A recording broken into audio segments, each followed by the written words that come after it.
চালাতে গেলে একটা ড্রাইভারের যেমন রেস্টের দরকার হয় তার চাইতে বেশি রেস্টের দরকার হয় কিন্তু গাড়ির। কারণ একটা ইঞ্জিন কিন্তু অনেক সময় চললে ইঞ্জিনটা গরম হয়ে যায়। আর মালবাহী ট্র্যাক যেগুলো আছে 10 চাকা 6 চাকা এইগুলো কিন্তু চললে বেশিক্ষণ চলতে পারে না, টায়ার অতিরিক্ত গরম হয়ে যায়, এদের কিন্তু রেস্টের দরকার আছে। এই জন্য খুব জরুরিভাবে কিন্তু আমাদের বাংলাদেশে কিন্তু রোডে পার্কিংয়ের ব্যবস্থা করার দরকার। এই পার্কিংয়ের ব্যবস্থা না থাকার কারণে কিন্তু অ্যাক্সিডেন্টের বেশি হয়। এই পার্কিংয়ের ব্যবস্থা না থাকার কারণে কিন্তু ড্রাইভাররা ক্লান্ত হয়ে যায়। আসলে মূলত কারণ হচ্ছে আমাদের দেশে পার্কিং নাই। পার্কিং থাকলে অ্যাক্সিডেন্ট 80% কমে যাবে। আমাদের দেশে অ্যাক্সিডেন্টের মূল কারণ কি? আমাদের দেশে রাত্রে যেগুলো অ্যাক্সিডেন্ট হয় এর মূল কারণ হলো আমাদের দেশে কোনো পার্কিংয়ের ব্যবস্থা নাই। আসলে ড্রাইভাররা এই যে সারা রাত জেগে সারা দিন এই যে গাড়ি চালায়, তারা যে কোনো জায়গায় গাড়িটা পার্কিং করবে এরকম কোনো জায়গা কিন্তু পার্কিংয়ের জায়গা নাই।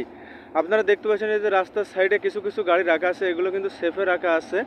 এগুলো যদি দিনের বেলায় রাখে তাহলেও কিন্তু হাইওয়ে পুলিশ কিংবা সার্জন এসে তারা কিন্তু রং পার্কিংয়ের মামলা দিবে। দিনের বেলা দাঁড়ানোর কোনো জায়গা নেই, তারা এখানে চুরি করে কিন্তু দাঁড়িয়ে আছে। এই রাস্তার সাইডে এরা কিন্তু চুরি করে গাড়িগুলো দাঁড়িয়ে আছে। আর এরা কিন্তু এখানে যদি হাইওয়ে পুলিশ এখন আসে এদেরকে কিন্তু রং পার্কিংয়ের মামলা দিবে।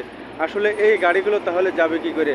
এই গাড়ি কি সারা রাত সারাদিন একটা ড্রাইভার চালিয়ে কি তাদের ক্লান্তি অবস্থায় যদি গাড়ি চালায় অ্যাক্সিডেন্ট তো হতেই পারে। আর মূল কারণ হচ্ছে যে এই যে আমাদের দেশে যদি পার্কিংয়ের ব্যবস্থা থাকতো তাহলে কিন্তু এই ড্রাইভাররা এসে আমাদের মাননীয় প্রধানমন্ত্রী শেখ হাসিনা তিনি কিন্তু বলেছিলেন যে ড্রাইভাররা 3 থেকে 4 ঘন্টা এর বেশি গাড়ি চালাতে পারবে না, এরপরে তাদেরকে রেস্ট করতে হবে। আসলে এই রেস্ট করবে কোন জায়গায়? আসলে রেস্ট করার তো একটা জায়গা লাগবে, সেই জায়গাটা কোথায়? রেস্ট যদি করতে হয় কোনো পাম্পে ঢুকাতে হবে, কিন্তু কোনো পাম্পওয়ালা গাড়ি কিন্তু রাখতে দেয় না। সেখান থেকে যদি তেল না নেওয়া হয় কোনো গাড়ি কিন্তু পাম্পে রাখতে দেয় না। আর রাস্তার সাইডে যদি রাখা হয়, রাস্তার সাইডে যদি সেফ জায়গায়ও রাখা হয় তাহলে কিন্তু হাইওয়ে পুলিশ কন সার্জন কন এরা কিন্তু মামলা দেয়, রং পার্কিংয়ের মামলা দেয়। আসলে এই মামলার ভয়ে কিন্তু অনেকে গাড়ি চালায়, রাত্রে দিনে সব সময় গাড়ি চালায়। আর এই চালানোর কারণেই কিন্তু এখন এই রাত্রেবেলা যে তারা কোনো রেস্ট করতে পারছে না, এই জন্য কিন্তু তাদের ক্লান্ত অবস্থায় ঘুম এসে যায়। এই ঘুমের ঘরে কিন্তু যেখানে সেখানে গাড়ি মেরে দেয়, হয় গাছে মারে, নাহলে খাদে পড়ে যায়, যে কোনো একটা দুর্ঘটনা ঘটে। আর দিনের বেলায় যেগুলো অ্যাক্সিডেন্ট হয় অনেকে দেখা যায় যে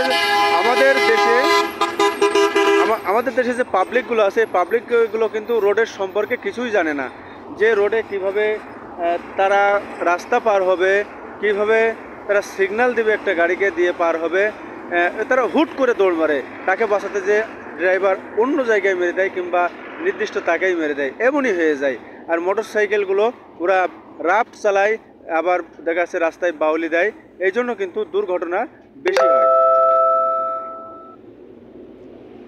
আসলে এই দুর্ঘটনার মূল কারণ কিন্তু আপনারা জানলেন যে রাত্রে দুর্ঘটনার কারণ হচ্ছে, আমি আবারও বলছি, রাত্রে দুর্ঘটনার কারণ হচ্ছে পার্কিংয়ের ব্যবস্থা না থাকায় ড্রাইভার যখন ঘুমিয়ে যায় ক্লান্তি হয়ে তখন গাড়ি হয় খাদে চলে যায়, না হলে গাছে মারে, না হলে আরেক গাড়িতে যেয়ে মারে। আর দিনের বেলায় যেগুলো অ্যাক্সিডেন্ট হয় ওগুলো কিন্তু আপনার হচ্ছে কোনো যাত্রী যদি তারা রংভাবে রাস্তা পার হতে যায়, কোনো সিগন্যাল না মানে, তাহলে কিন্তু গাড়ি যে কত স্পিডে আসে, কত গতিতে আসে, কত ব্রেক সে করতে পারবে, কত স্পিডের গাড়ি কত ব্রেক করতে পারবে, কত গতিতে সে থামাতে পারবে, হ্যাঁ, এইটাই কিন্তু পাবলিক না জানার কারণে অ্যাক্সিডেন্টটা বেশি হয়। আর আমাদের দেশে যদি পার্কিংয়ের ব্যবস্থা থাকতো কিন্তু অ্যাক্সিডেন্ট আমার মতে 80% অ্যাক্সিডেন্ট কিন্তু কমে যেত। আসলে এই গাড়ি অ্যাক্সিডেন্ট হয় কী কারণে?